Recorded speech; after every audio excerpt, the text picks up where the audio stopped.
لاہور میں پاکستان تحریک انصاف کا سیاسی پاور شو، کہنا میں پنڈال سج گیا، کارکنوں کی بڑی تعداد پنڈال میں موجود۔ مزید قافلوں کی آمد کا سلسلہ جاری، خیبر پختونخوا سے آنے والے قافلوں کا ثوابی انٹرچینج پر استقبال کیا گیا۔ مرکزی قافلہ وزیر اعلیٰ علی امین گنڈاپور کی قیادت میں لاہور کی جانب گامزن، کرینز، ایمبولینسز، فائر بریگیڈ اور دیگر گاڑیاں بھی شامل۔ پی ٹی آئی ایک سیاسی جماعت نہیں ہے، وہ دہشت گردوں کا، فتنہ پسندوں کا ایک گروہ ہے، اور عمران خان صاحب نے اپنے جلسوں کے ذریعے وہ باہر نہیں آ سکتے۔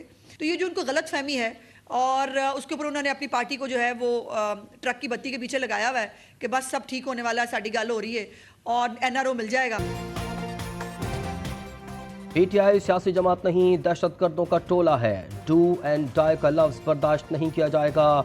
جلسوں سے بانی پی ٹی آئی کو رہائی ملے گی، نہ ہی این آر او۔ وزیر اطلاعات پنجاب عظمیٰ بخاری کہتی ہیں کہ انہیں لاہور نے دیا یہی احسان ہے۔ جلسے کے لیے کے پی کی سرکاری مشینری کا بھی استعمال کیا جا رہا ہے۔ علی امین ڈنڈا بردار فورس لے کر آ رہے ہیں۔ تحریک انصاف کا مخصوص نشستوں کے حصول کے لیے ایک بار پھر سپریم کورٹ سے رجوع، الیکشن کمیشن کو مخصوص نشستیں دوسری سیاسی جماعتوں میں تقسیم سے روکنے کی استدعا۔ قرار دیا جائے کہ الیکشن ایکٹ میں ترمیم کا 12 جولائی کے فیصلے پر اطلاق نہیں ہوتا۔ الیکشن کمیشن 12 جولائی کے فیصلے پر عمل درآمد سے انکار نہیں کر سکتا، درخواست میں استدعا۔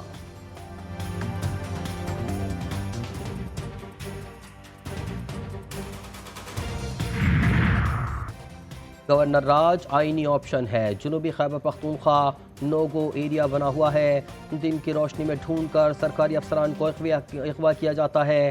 گورنر خیبر پختونخوا فیصل کریم کھنڈی کہتے ہیں کہ ڈیرہ اسماعیل خان میں کیوں وزیر اعلیٰ کی زمینوں کے ساتھ لوگ اغوا ہوتے ہیں؟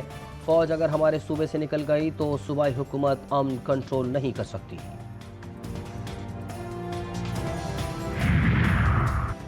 افغان طالبان کی پالیسی سے اختلاف، لیکن ان کے ساتھ رابطے ضروری ہیں۔ پاکستان افغان طالبان کو تنہا کرنے کی پالیسی کا کسی صورت حامی نہیں ہوگا۔ اقوام متحدہ میں پاکستان کے مستقل مندوب منیر اکرم کہتے ہیں کہ یو این اجلاس میں وزیر اعظم کی بائیڈن سے باضابطہ نہیں، غیر رسمی ملاقات ہوگی۔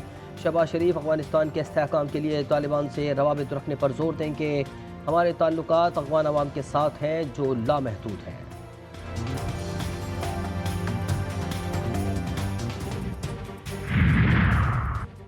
Practice and procedure ordinance Lahore high court میں چیلنج، صدارتی آرڈیننس بدنیتی پر مبنی ہے۔ پریکٹس اینڈ پروسیجر ایکٹ سے متعلق سپریم کورٹ کا فیصلہ موجود ہے۔ آرڈیننس کے ذریعے سپریم کورٹ کے اختیارات کو کم یا زیادہ نہیں کیا جا سکتا۔ عدالت صدارتی آرڈیننس کو کالعدم قرار دے، درخواست میں استدعا، وفاقی حکومت سمیت دیگر کو فریق بنایا گیا۔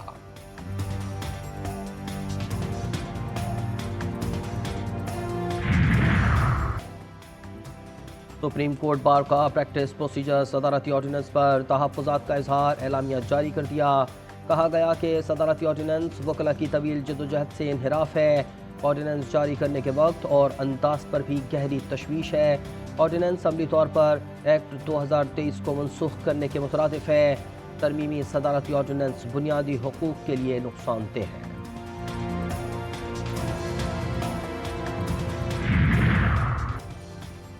وزیر اعظم اور نواز شریف کے درمیان ملاقات، آئینی ترامیم اور سیاسی صورتحال پر مشاورت۔ شہباز شریف نے صدر مسلم لیگ نون کو ملک کی موجودہ صورتحال پر تفصیلی بریفنگ دی۔ اس موقع پر وزیر اعلیٰ پنجاب مریم نواز بھی موجود تھیں۔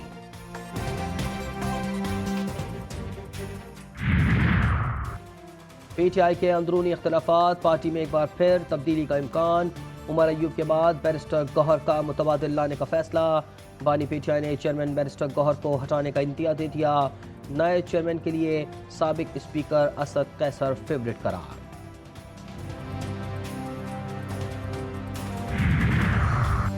دہشت گردی دفعات کے تحت تھانہ I-9 میں درج مقدمہ، اسلام آباد کی انسداد دہشت گردی عدالت نے وزیر اعلیٰ کے پی علی امین گنڈاپور کے ناقابل ضمانت وارنٹ گرفتاری جاری کر دیے۔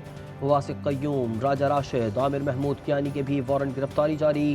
عدالت نے عمر تنویر بٹ کو مسلسل غیر حاضری پر اشتہاری قرار دے دیا۔ پشاور ہائی کورٹ نے علی امین گنڈاپور کو 5 اکتوبر تک کسی بھی مقدمے میں گرفتاری سے روک دیا۔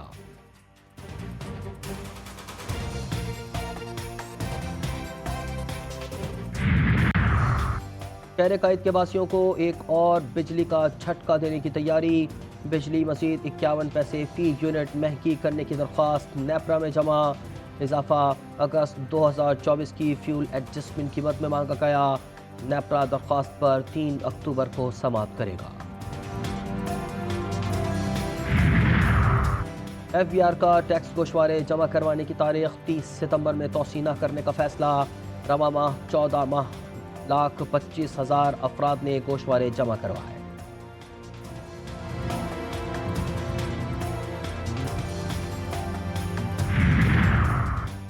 Karachi chamber of commerce and industry کے سالانہ انتخابات، پولنگ کا عمل جاری۔ انتخابات میں بزنس مین گروپ اور بزنس مین الائنس سامنے سامنے، 16,000 سے زائد ممبران 30 عہدیداران کا انتخاب کریں گے۔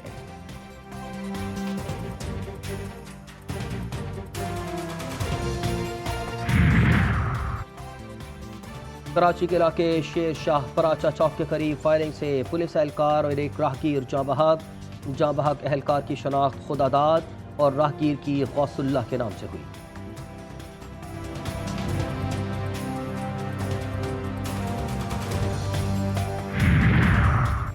فیصل آباد میں قتل کی 2 سنگین وارداتیں، تھانہ ڈی ٹائپ کالونی میں سنگ دل باپ نے اپنی 2 نوعمر بیٹیوں کو گلا دبا کر مار ڈالا، ملزم کی اہلیہ طلاق لینا چاہتی تھی۔ تھانہ صدر جڑاوالا کی حدود سے 2 لڑکیوں کی لاشیں برآمد، تشدد کے بعد فائرنگ کر کے قتل کیا گیا ہے۔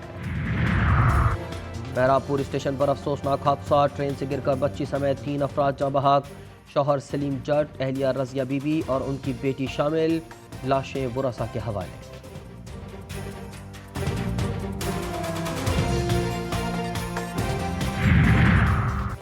خیبر پختونخوا میں رواں سال پہلے پولیو کیس کی تصدیق، ضلع محمد کی تحصیل صافی کی رہائشی 9 ماہ کی بچی میں پولیو وائرس کی تصدیق، بلوچستان میں بھی پولیو کا ایک کیس رپورٹ، صوبے میں وائرس سے متاثر بچوں کی تعداد 14 ہو گئی۔ بھارت کی مسلم دشمنی کا ایک اور ثبوت، حزب اللہ کو مہلک پیجز کی فراہمی میں بھی بھارتی شہری ملوث نکلا، بھارتی شہری کی کمپنی نے حزب اللہ کو مہلک پیجز فراہم کیے، ہنگری کی نیوز ویب سائٹ ٹیلیکس نے بھارتی شہری کی کمپنی کو بے نقاب کر دیا۔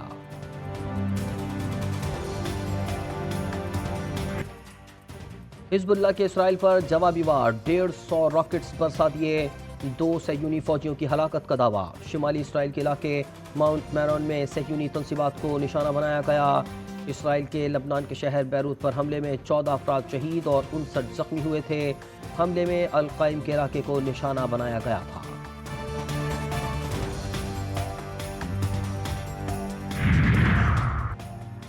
ہائی کمشنر برائے انسانی حقوق اقوام متحدہ وولکر ترک نے کہا ہے کہ اسرائیل کا لبنان پر حملہ جنگی جرائم کے زمرے میں آ سکتا ہے۔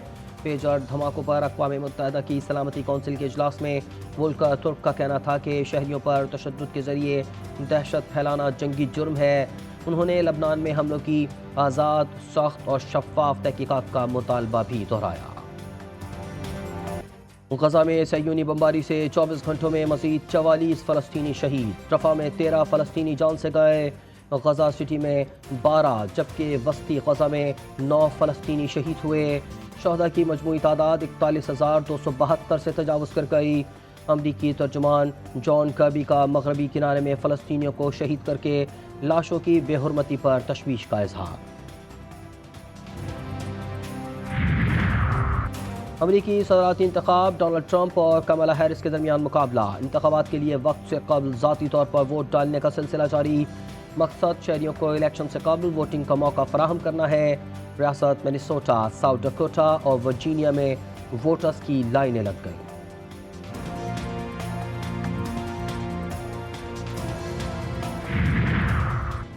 آئی سی سی وفد کا قذافی اسٹیڈیم کا دورہ، انتظامات کا جائزہ لیا، قذافی اسٹیڈیم میں جاری ترقیاتی کام کا معائنہ، پی سی بی حکام کی وفد کو اسٹیڈیم کے تعمیراتی کام پر بریفنگ، سیکیورٹی سے متعلق بھی آگاہ کیا۔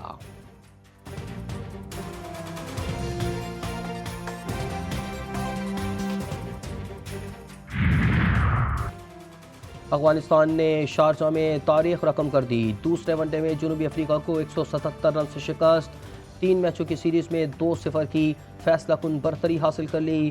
افغانستان نے پہلے بیٹنگ کرتے ہوئے 4 وکٹوں پر 311 رنز بنائے، جنوبی افریقہ کی پوری ٹیم 35ویں اوور میں 134 رنز پر ڈھیر ہو گئی۔